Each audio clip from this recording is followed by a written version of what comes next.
Hello students, welcome to our cute सा channel genius classes powered by genius inter college Burnol Mainpuri.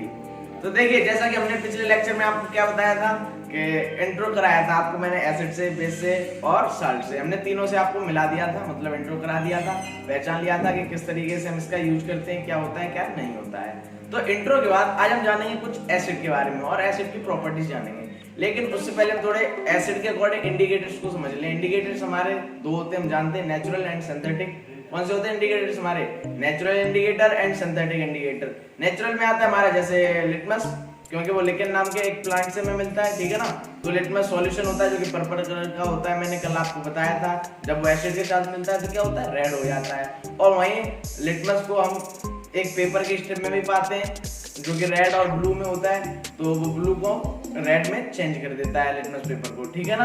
तो आप ये समझ गए, पर्पल कलर होता है। ये पहला था जो कि नेचुरल इंडिकेटर है, उसका सिंथेटिक इंडिकेटर आता है। सिंथेटिक क्या होते हैं? जो हम लोग बनाते हैं, हमारे द्वारा बनाए गए हैं। तो सिंथेटिक में हमने आपको बताया था मिथाइल ऑरेंज एंड फिनोप्थलीन। आज दो और देख लो, universal pH scale and olfactory indicator. आज ये देख लो, इसमें क्या है। अब देखो, जो मिथाइल ऑरेंज है हम बता चुके हैं आपको, ऑरेंज होता है न्यूट्रल सॉल्यूशन इसका, लेकिन जब एसिड में मिलाते हैं तो रेड हो जाता है। फिनोप्थलीन की बात करें तो कलरलेस होता है और जब इसको एसिड में मिलाते हैं तब भी कलरलेस रहता है। वहीं यदि मैं ऑल्फैक्टरी इंडिकेटर की बात करूं तो ये क्या करता है? ऑल्फैक्टरी इंडिकेटर ये ऑर्डर को चेंज कर देता है, मतलब कि सुगंध को, गंध, उसकी गंध एसिड में अलग कर देता है, बेस में गंध को अलग कर देता है। तो हम उसकी स्मेल लेके समझ सकते हैं ये एसिड है या बेस है। वहीं मैं पीएच स्केल की बात करूं तो एक मेजरमेंट स्केल मान लो एसिड और बेस के रिलेशन में, तो 14 तक होता है। लेकिन यदि 7 से नीचे है, कहाँ 7 से नीचे है, 6 5 4 3 2 1, तो ये समझ लो जितना ये 7 से नीचे की ओर जा रहा है, क्या 7 से जितना ये नीचे की ओर जा रहा है उतना ही मेरा एसिड है वो स्ट्रॉन्ग है। कैसा है?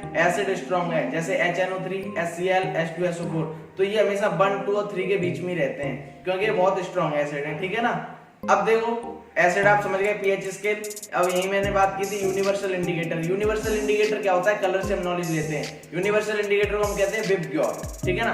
अब ग्रीन के, वैसे देखो आप समझ सकते हो, अधिकतर जितने भी हमारे एसिड है वो रेड कलर के होते हैं, रेड कलर देते हैं। तो अब विबग्योर में क्या है जी? ग्रीन पे न्यूट्रल होगा और ग्रीन के यदि रेड की ओर चलेंगे, मतलब येलो ऑरेंज और रेड इधर चलेंगे तो उतना ही मेरा एसिड स्ट्रॉन्ग होता जाएगा। और ग्रीन के इधर साइड आ जाएंगे वायलेट इंडिगो की ओर, तो ये उतना ही रहेगा ही नहीं, इधर तो बेस हो जाएगा बिल्कुल। तो ग्रीन के यदि इधर चलते हैं रेड की ओर तो एसिड होता है, इधर चलते हैं तो बेस। ये हमारे इंडिकेटर है जो हम सिंथेटिक कहते हैं। तो आप समझिए इंडिकेटर हमारे दो होते हैं, नेचुरल एंड सिंथेटिक। कोई ज्यादा बड़ी बात नहीं है कि मैं धीरे धीरे समझाऊं, बस इंडिकेटर से आप समझ गए हो। पहला था लिटमस जिसमें रेड कर देता है, एसिड की बात कर रहा हूं अभी। और फिर मिथाइल ऑरेंज में तो ऑरेंज होता है, रेड कर देता है। फिनोप्थलीन में कलरलेस रहता है, न्यूट्रल भी कलरलेस होता है। उसके बाद हमने किया यूनिवर्सल इंडिकेटर, तो उसमें क्या है? ग्रीन के यदि आगे इधर चलता है रेड की ओर तो भी हमारा कैसा हो जाता है? कलर के अकॉर्डिंग हम समझ सकते हैं, जितना ज्यादा रेड कलर देगा उतना ज्यादा हमारा स्ट्रॉन्ग एसिड है। पीएच स्केल की बात करें तो पीएच स्केल में भी मैंने यही बताया कि पीएच स्केल में 7 से नीचे की ओर चल रहे हो तो हमारा वो स्ट्रॉन्ग एसिड होता जाएगा। जितना नीचे चलोगे जितना कम होगा, ठीक है। 1 2 3 ये बहुत कम होता है, HCl, HNO3 और H2SO4 जो कि हमारे स्ट्रॉन्ग एसिड होते हैं, ठीक है ना। अब इसके साथ ऑल्फैक्टरी बता दिया था मैंने। ऑल्फैक्टरी में क्या होता है? गंध से हम जानते हैं, ऑर्डर से। ऑर्डर को कहते हैं गंध, ODOUR, ऑर्डर। ऑर्डर को कहते हैं गंध। ऑर्डर से हम जानते हैं कि एसिड कैसा है, बेस कैसा है। इसका जो गंध है वो एसिड में अलग कर देता है, बेस में अलग कर देता है, ठीक है। तो आज हम बात करेंगे प्रॉपर्टीज ऑफ एसिड। क्या प्रॉपर्टीज ऑफ एसिड? तो एसिड की प्रॉपर्टी पहली चीज यही होगी, इंडिकेटर से हम कैसे कैसे पहचानते हैं, क्या प्रॉपर्टीज हो गई। दूसरी, जो हमारा टेस्ट होता है वो श्योर होता है एसिड में, खट्टा होता है, खट्टास होती है एसिड के अंदर। और ये क्या करता है? लिटमस को, ब्लू लिटमस को रेड कर देता है, ठीक है ना।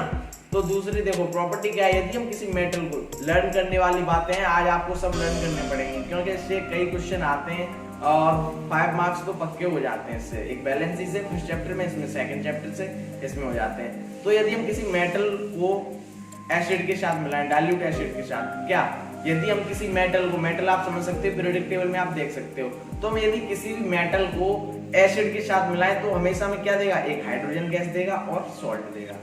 यदि हम किसी भी मेटल को कभी भी डाइल्यूट एसिड से मिलाएं तो हमेशा मुझे हाइड्रोजन गैस देगा जो लिबरेट होगी और साथ ही साथ कोई एक सॉल्ट देगा जो कि मेटालिक साल्ट होगा। तो आप ले सकते हो, जैसे हम लेते हैं जिंक प्लस H2SO4। जिंक एक मेटल हो गया प्लस एसिड, एसिड क्या है? हमारा डाइल्यूट H2SO4 है अब यदि इसको हम रिएक्ट कराएं तो क्या बनेगा, पहले तो हाइड्रोजन गैस लिबरेट हो गई हमें पता है, तो हमने कर ली हाइड्रोजन H2 लिबरेट हो गई, ऊपर का मार्क इसी का मतलब होता है। अब क्या बन रहा Zn और SO4, तो ये एक सॉल्ट बना लेगा जो कि मेटालिक सॉल्ट होगा, ZnSO4 जिंक सल्फेट। अब ध्यान देने वाली बात ये SO4 कहीं लिखा है पीछे उसे हम सल्फेट कहते हैं, SO3 लिखा है तो सल्फाइट कहते हैं Te, और यदि H2 माइनस लिखा है तो वो क्या होता है हमारा सल्फाइड, ठीक है ना। ये आप समझ सकते हैं, SO4 लिखा है तो सल्फेट होगा, आगे मेटल है तो metal sulphate, metal sulphide, metal sulphide. तो अब समझो दूसरा, यदि हमारा कोई भी मेटल कार्बोनेट, क्या यदि हमारा कोई भी मेटल कार्बोनेट, अब मेटल कार्बोनेट क्या होता है, कोई मेटल होता है पीछे कार्बोनेट CO3 को हम कहते हैं कार्बोनेट। तो जब हम कोई भी मेटल कार्बोनेट और एसिड को रिएक्ट कराते हैं तो हमेशा फॉर्म करके हमें क्या देगा, एक CO2 देगा, एक H2O देगा और एक सॉल्ट। क्या CO2 H2O तो हमेशा देगा, यदि हम किसी भी मेटल कार्बोनेट को एसिड के साथ मिलाएं तो हमेशा हमें CO2 और H2O पक्का दे देगा। तीसरा देता है वो होता है सॉल्ट, क्या देता है सॉल्ट। तो देखो जैसे MgCO3 मैग्नीशियम कार्बोनेट, ये हमारा क्या हो गया, एक मेटालिक कार्बोनेट हो गया, CO3 कार्बोनेट कहते हैं। तो MgCO3 प्लस एक एसिड ले लेते हैं H2SO4, MgCO3 प्लस H2SO4 जो कि डाइल्यूट है H2SO4। अब इसको रिएक्ट कराएं तो दो चीजें तो पक्की हमें देगा, क्या CO2 plus H2O, carbon dioxide water देगा, H2O देगा। तो इन दोनों को देने के बाद अब क्या देगा सॉल्ट, तो सॉल्ट के लिए इधर Mg बचा है और इधर SO4, तो MgSO4 ये हमारा क्या हो गया, साल्ट हो गया। तो आप समझ गए, जब हम किसी भी मेटल कार्बोनेट को एसिड के साथ रिएक्ट कराते हैं तो हमेशा क्या देता है, CO2 carbon dioxide, H2O water, और साथ ही साथ हमें क्या देता है, आप समझ गए हो, सॉल्ट, ठीक है ना। तो सॉल्ट आप समझ गए, जैसे अभी हमने किया था MgCO3 प्लस H2SO4, तो क्या बना CO2 plus H2O plus MgSO4, magnesium sulphate, SO4 को हम कहते हैं सल्फेट। अब बात करेंगे यदि हम किसी मेटल को सल्फाइड के साथ मिलाऊं, किसके, मेटल सल्फाइड SO3 को हम कहते हैं सल्फाइड, ठीक है ना, Te होता है बाद में। तो मेटल सल्फाइड को यदि हम किसी एसिड के साथ मिलाएं तो देखो हमें क्या देगा, तो हमें देगा वो CO2 नहीं SO2, तो यहाँ सल्फाइड है तो SO2 देगा और हमेशा हमें H2O देगा और हमें सॉल्ट देगा। यदि हम किसी भी मैग्नीशियम सल्फाइड को मिलाऊं, मैग्नीशियम नहीं मेटल सल्फाइड को मिलाऊं तो वो हमेशा एसिड के साथ रिएक्ट करने के बाद SO2 देगा, H2O देगा और एक सॉल्ट देगा, ठीक है ना। आप इतनी बात समझे, एग्जांपल देखते हैं। तो हम लेते हैं Na2SO3 सोडियम सल्फाइड, ठीक है, सल्फाइड SO3 है, सोडियम सल्फाइड प्लस कोई सा एक एसिड ले लेते हैं लाइक HCl हाइड्रोक्लोरिक एसिड, तो हमने ले लिया Na2CO3SO3 plus HCl, Na2SO3 plus HCl। अब देखो हमें दो चीज तो पक्की है, क्या देने वाला है, ये SO2 देगा और H2 देगा, तो इसने दे दिया SO2 प्लस H2। अब बचा क्या, इधर क्लोरीन बचा है और Na बचा है, तो एक सॉल्ट बनेगा जिसका नाम है NaCl, मैग्नीशियम वो सोडियम क्लोराइड, ठीक है ना, NaCl।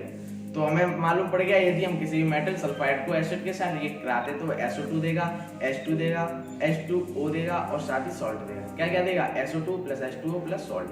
तो आप जैसे अभी मैंने एग्जांपल बनाया Na2CO3 प्लस HCl, तो क्या बना NaCl plus SO2 plus H2, ठीक है। अब अगली प्रॉपर्टी, ये सभी आपको लर्न करने पड़ेंगे, इससे क्वेश्चन आएगा when metal carbonate react with acid to form, क्या बनाएगा, टू विच फॉर्म, CO2 बनाएगा, H2O बनाएगा और साथ ही साथ सॉल्ट बनाएगा। तो अब देखो, अब हम क्या करते हैं, मेटल सल्फाइड क्या लेते हैं हम, अभी लिया था सल्फाइड, मेटल सल्फाइड SO3, अब लूंगा S जिसका -2 होता है इसमें, ठीक है। तो अब हम लेते हैं मेटल सल्फाइड, क्या लेते हैं, मेटल सल्फाइड, जैसे एग्जांपल ZnS जिंक सल्फाइड, इसे हम क्या बोलेंगे, जिंक सल्फाइड, ठीक है ना। तो अब देखो यदि हम किसी भी मेटल सल्फाइड को एसिड के साथ रिएक्ट कराएं तो हमें दो चीज देगा, एक H2S, इसमें H2O नहीं देगा, ठीक है, क्या देगा H2S, क्या देगा H2S और साथ ही साथ सॉल्ट। तो एग्जांपल ले लें, जैसे ZnS जिंक सल्फाइड, क्या जिंक सल्फाइड प्लस HCl जो कि डाइल्यूट है, HCl ले लिया तो अब क्या बना H2S, पक्का है हमें पता है H2S तो बनेगा। अब बचा क्या Zn और HCl, तो ZnCl2, ठीक है ना, समझ गए आप, अच्छी बात है। ये भी प्रॉपर्टी थी, एक बहुत अच्छी प्रॉपर्टी थी, आपको लर्न करने पड़ेंगी। तो क्या हुआ, जब हम किसी मेटल सल्फाइड को एसिड के साथ मिलाते हैं तो हमें H2S देता है और साथ ही साथ हमें एक सॉल्ट देता है, जैसा कि हमने एग्जांपल में बताया ZnS प्लस HCl, क्या दिया जिंक सल्फाइड प्लस HCl, तो हमें क्या मिला, एक तो H2S मिल गया, एक साथ साथ ZnCl2 मिल गया। अब अगली रिएक्शन की बात करते हैं जो कि आप पहले चैप्टर में पढ़ चुके, न्यूट्रलाइजेशन रिएक्शन, या फिर हम कह सकते हैं acid react with hydroxide and metal oxide, ठीक है ना। तो अब देखो बेस क्या होते हैं, बेस हमारे दो होते हैं, एक मेटल ऑक्साइड जैसे ZnO जिंक ऑक्साइड, ठीक है ना, Na2 सोडियम ऑक्साइड Na2O, तो ये क्या है, ये भी बेस होते हैं। और साथ ही साथ hydroxide NaOH sodium hydroxide, CaOH का उल्टा है कैल्शियम हाइड्रोक्साइड, तो ये हमारे बेस होते हैं। दो प्रकार के होते हैं, ZnO मतलब मेटल के साथ ऑक्साइड मिला ये भी बेस होते हैं, और मेटल के साथ कोई भी यदि हमारा हाइड्रो ऑक्साइड मिला है तो वो भी बेस होते हैं। तो ये न्यूट्रलाइजेशन रिएक्शन क्या होती है, जब हम किसी एसिड और बेस को मिलाते हैं, क्या जब हम किसी एसिड और बेस को मिलाते हैं तो हमें एक सॉल्ट देगा और एक वाटर, और हमेशा यही देगा। हम बेस को नहीं कह सकते हैं जो जब एसिड के साथ रिएक्ट करें सॉल्ट एंड वाटर हमें दें, सिर्फ सॉल्ट और वाटर, तो हमारे क्या होंगे, बेस होते हैं जब भी एसिड के साथ रिएक्ट कराएं। तो एग्जांपल ले लेते हैं, पहला हम लेते हैं जैसे कि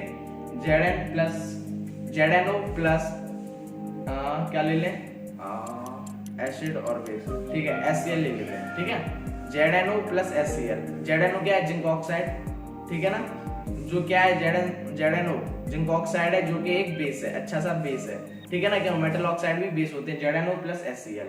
तो अब देखो आप समझ सकते हो यहाँ से क्या बनने वाला है, एक तो वाटर बनेगा हमें पता है, तो H2O, फिर Zn है और Cl है तो ZnCl2, ठीक है ना, ये एक सॉल्ट बन गया है, ठीक है ना। सॉल्ट और वाटर हमेशा बनते हैं। और ले लेते हैं एक दूसरा, जैसे कि हम जानते हैं, वाकिफ हैं अच्छी तरीके से, HCl प्लस NaOH। HCl हमारा एसिड हो गया, NaOH हमारा क्या हो गया, बेस हो गया। तो जब भी हम HCl को NaOH के साथ मिलाएंगे तो हमें दो चीज देगा, सॉल्ट एंड वाटर। आप जानते हो अच्छी तरह से वाकिफ हो, क्या बनाएगा, सॉल्ट H2O प्लस एक सॉल्ट बनाएगा जिसका नाम होगा NaCl, वाटर और सॉल्ट, ठीक है ना। तो H2O बन गया, NaCl बन गया। ये प्रॉपर्टीज थी, कुछ अच्छी प्रॉपर्टी है एसिड की। जब भी हम किसी एसिड को किसके साथ रिएक्ट कराएं तो हमें क्या बना के देता है। तो आप इनको लर्न कर लें, ये सब लर्न करने वाली चीजें, अच्छी तरीके से इनको लर्न कर लें कि मेटल को हम जब ऑक्साइड के साथ मिलाते हैं, एसिड के साथ तो क्या बनता है, सॉल्ट और H2 बनता है, हाइड्रोजन गैस लिबरेट होती है। और जब हम मेटल कार्बोनेट को एसिड के साथ मिलाते हैं तो CO2 प्लस H2O प्लस एक सॉल्ट देता है। फिर हम मेटल सल्फाइड को मिलाते हैं तो CO2 H2O और एक सॉल्ट देता है, जो कि बिल्कुल सेम है, बस SO2 देता है CO2 की जगह। मेटल सल्फाइड क्या देता है, SO2, और जो मेटल कार्बोनेट था वो CO2 देता है, नॉर्मल सी बात है। फिर मेटल सल्फाइड की बात करें तो उसमें H2S मिलता है, क्या मिलता है, H2S, और साथ ही साथ एक सॉल्ट मिलता है। उसका न्यूट्रलाइजेशन रिएक्शन की बात आ गई, न्यूट्रलाइजेशन एसिड और बेस बनाता है सॉल्ट एंड वाटर। तो ये कुछ प्रॉपर्टी थी एसिड की। साथ ही साथ इंडिकेटर मैंने बता दिया, natural indicator and synthetic indicator. मैंने आपको बताया नेचुरल इंडिकेटर क्या होते हैं, सिंथेटिक इंडिकेटर क्या होते हैं, ऑल्फैक्टरी, pH स्केल। बाकी में pH स्केल है जो हम फिर से पढ़ेंगे, इसको एवरीडे लाइफ में हम कैसे यूज करते हैं ये भी जानेंगे, अच्छी तरह pH स्केल को पढ़ेंगे। और नेक्स्ट वीडियो में आपको बेस के बारे में हम बताएंगे कि बेस क्या होता है। इसमें मैंने एसिड की प्रॉपर्टीज आपको बता दी हैं। तो यदि वीडियो अच्छी लगी हो तो हमें कमेंट बॉक्स में कमेंट करके बता सकते हैं। साथ ही साथ यदि आपका कोई भी डाउट रह गया या डाउट है तो प्लीज हमें कमेंट बॉक्स में कमेंट करके बता सकते हैं। और यदि वीडियो अच्छी लगी हो तो आप समझ सकते हो, लाइक करें, शेयर करें, सब्सक्राइब करें। Thank you very much.